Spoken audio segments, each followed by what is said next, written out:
புறப்படுத்தோழா நம் காமராஜர் வழி நடப்போம். புறப்படுத்தோழா புறப்படுத்தோழா பெருந்தலைவரின் பாதம் பணிவோம். அகிம்சைவாதியும் இவரே, அன்பின் உருவமும் இவரே, அன்னி மைந்தரும் இவரே, பாரத தாயின் மகனும் இவரே.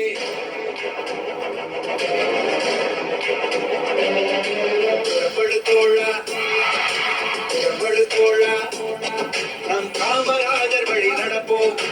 புறப்படுத்தோழா புறப்படுத்தோழா பெருந்தலைவரின் பாதம் பணிவோம்.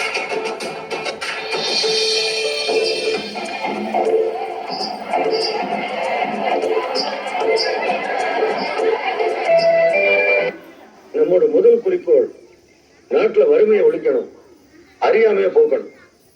ஒரு நாட்டுல பாதி ஜனம் படிப்பறிவு இல்லாம இருந்தாங்கன்னா அந்த நாடு உருப்படுமான்னு இதுக்காகத்தான் நாடு முழுக்க 50,000 பள்ளிக்கூடங்களை திறந்து வைக்கணும்னு திட்டம் போட்டிருக்கோம். சின்ன பிள்ளைங்க எவ்வளவு தூரம் நடப்பீங்க? 10 பர்லாங் நடப்பீங்க. கஷ்டப்பட்டு 15 பர்லாங் நடப்பீங்க. அதுக்கு மேல அதிக தூரம் உங்களை நடக்க விட்டா கலப்புல தூக்கிட மாட்டீங்க.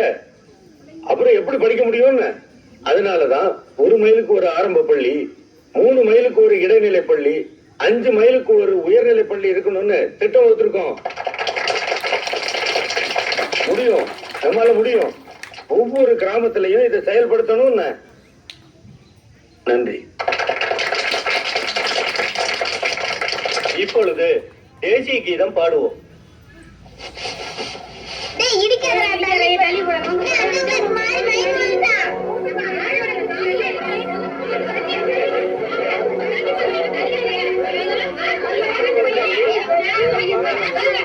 புள்ளிய தூக்குன்னு. என்ன என்னாச்சு? காலையில என்ன சாப்பிட்ட? சாப்பிடல. மந்திரி வராரு, கூட்டத்தை கூட்டணும்னு பிள்ளைங்களை சாப்பிட விடாம இழுத்துட்டு வந்துட்டியா? ஏப்பா சாப்பிடல? சாப்பிட எதுவும் இல்ல.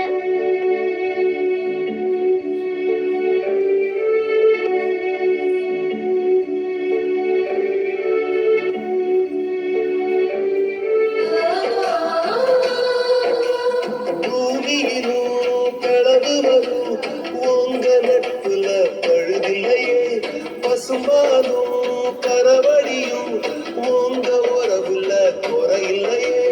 வெள்ளம் வேண்டி கட்ட வெள்ளம் உள்ள வேணும்.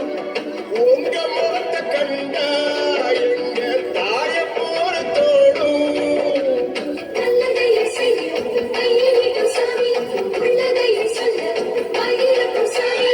ஐயா துற நீ பல்லாண்டு வாழணும். ஐயா துற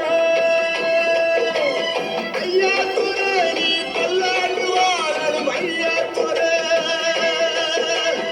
ஐயா துற நீ பல்லாண்டு வாழணும். ஐயா துற.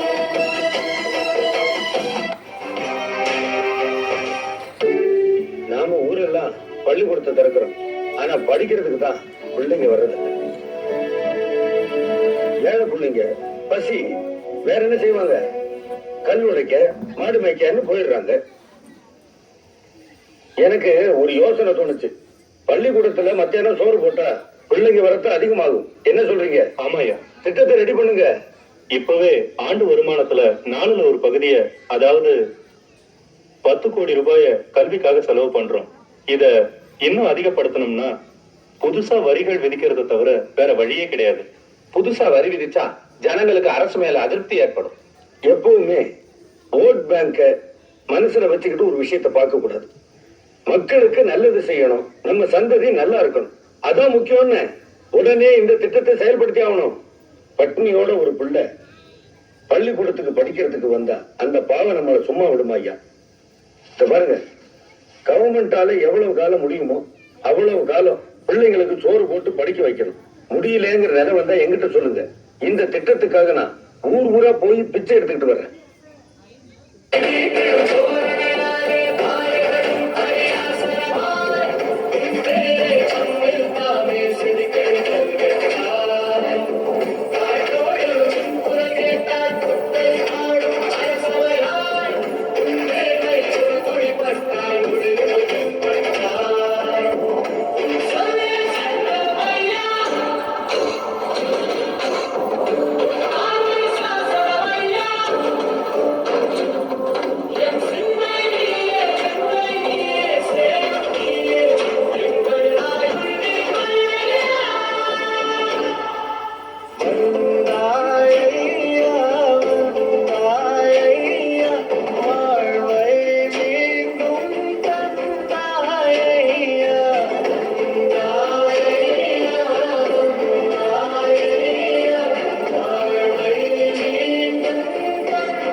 என்னய்யா? பைப்பு புதுசா இருக்க, பஞ்சாயத்து போர்டுல பணம் கட்டி எடுத்தியா? இல்லையா, யாரோ 4 ஆபீசர் வந்தாங்க, பார்த்தாங்க, பைப் இல்லன்னுட்டு இத போட்டுட்டு போனாங்க. தாயி, ம். வெளிய பஞ்சாயத்து போர்டு ஆபீசர் நிக்காரு, நான் கூப்பிட்டேன், அவர் வர சொல்லு. சரிண்ணே. நீ யாருகிட்டயாவது எங்க வீட்டுல பைப்பு போடுங்கன்னு சொன்னியா? இல்லையா, யாருகிட்டயும் சொல்லல. நீ மந்திரி ஆனதும் அவங்களா போட்டுட்டு போயிட்டாங்க. ஐயா வணக்கம், கூப்பிட்டீங்களா? இந்த பைப் கனெக்ஷன் என்ன உங்க ஏற்பாடா? அம்மா தெருக்குழாயில தண்ணி பிடிக்கிறத பார்த்தையா? அதான் எங்க அம்மா மட்டுமா?